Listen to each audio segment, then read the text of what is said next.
అభిమన్యుడు కాదు, ఇక్కడ ఉన్నది అర్జునుడు.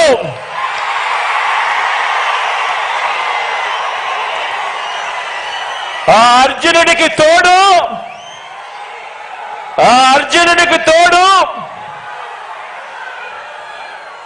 ప్రజలు, దేవుడి దయ, ఇక్కడ ఉన్న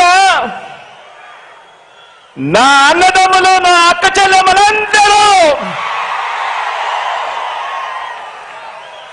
ఇంతమంది కార్యకర్తలు, ఇంతమంది అన్నదమ్ములు, ఇంతమంది తోడు కృష్ణుడి రూపేణ మీ అర్జునుడికి, మీ బిడ్డకు ఇంతటి అండదండలు ఇస్తా ఉన్న పరిస్థితులు ఇక్కడ ఉన్నాయి. కాబట్టి మీ బిడ్డ భయపడడు,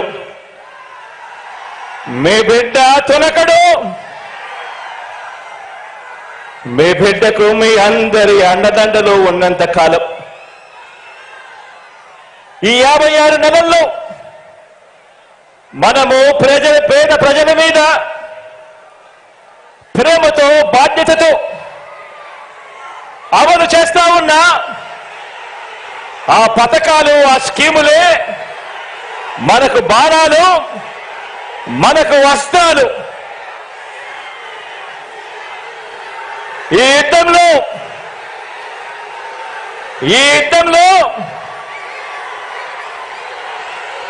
175కు 175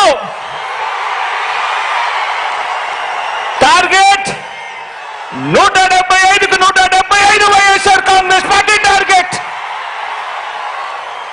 ఈ యుద్ధంలో వైఎస్ఆర్ కాంగ్రెస్ పార్టీ గెలిపే లక్ష్యంగా దేవుడి దయతో మనం ప్రతి ఇంటికి, మనం ప్రతి ఊరికి, మనం ప్రతి ప్రాంతానికి చేసిన మంచి వల్ల చంద్రబాబుతో సహా అంతా కూడా ఓడాల్సిందే అని చెప్పి కూడా ఈ సందర్భంగా చెప్పడానికి గర్వపడతా ఉన్నా.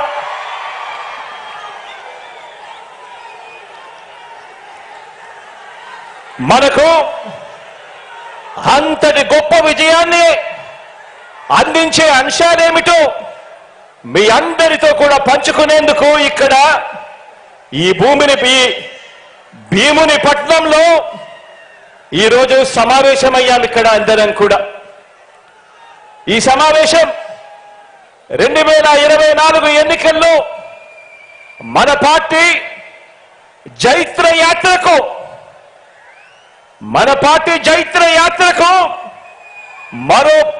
ఏళ్ల పాటు మన సంక్షేమ అభివృద్ధి పాలన కొనసాగింపునకు సన్నాహక సమావేశం ఈరోజు ఇక్కడ ఈ భీముని పట్నంలో జరుగుతా ఉంది. ఈ సమావేశం మన పార్టీని భుజాన మోస్తా ఉన్న కార్యకర్తలు, లీడర్లు, అభిమానులకు, ఆత్మీయులకు మరింత ఆత్మవిశ్వాసం నింపే సమావేశం ఈరోజు ఈ భీముని పట్నంలో జరుగుతా ఉంది. ఈ సమావేశం మేనిఫెస్టో ద్వారా మనం ఇచ్చిన ప్రతి మాట అధికారంలోకి వచ్చిన తరువాత త్రికరణ శుద్ధితో ఆ మేనిఫెస్టోలో చెప్పిన ప్రతి మాటను నెరవేరుస్తూ, ఆ మేనిఫెస్టోను ఒక బైబిల్గా, ఆ మేనిఫెస్టోను ఒక భగవద్గీతగా, ఆ మేనిఫెస్టోను ఒక ఖురాన్గా భావిస్తూ ఏకంగా 99% హామీలను నెరవేర్చిన పార్టీగా మీతో నా ఆలోచనలను పంచుకునేందుకే ఈ సమావేశం. గతంలో ఎప్పుడైనా కూడా గమనిస్తే ఎన్నికలకు ముందు పార్టీలు మేనిఫెస్టో అని చెప్పి, ఎన్నికల ప్రణాళిక అని చెప్పి రిలీజ్ చేస్తాయి. ఎన్నికలు అయిపోయిన తర్వాత చెత్తబుట్టలో వేస్తా ఉన్న సాంప్రదాయాన్ని మనం చూసాం. మొట్టమొదటిసారిగా నేను చెప్తా ఉన్నా, మీ బిడ్డ ప్రభుత్వం దాన్ని మార్చింది అని చెప్పి.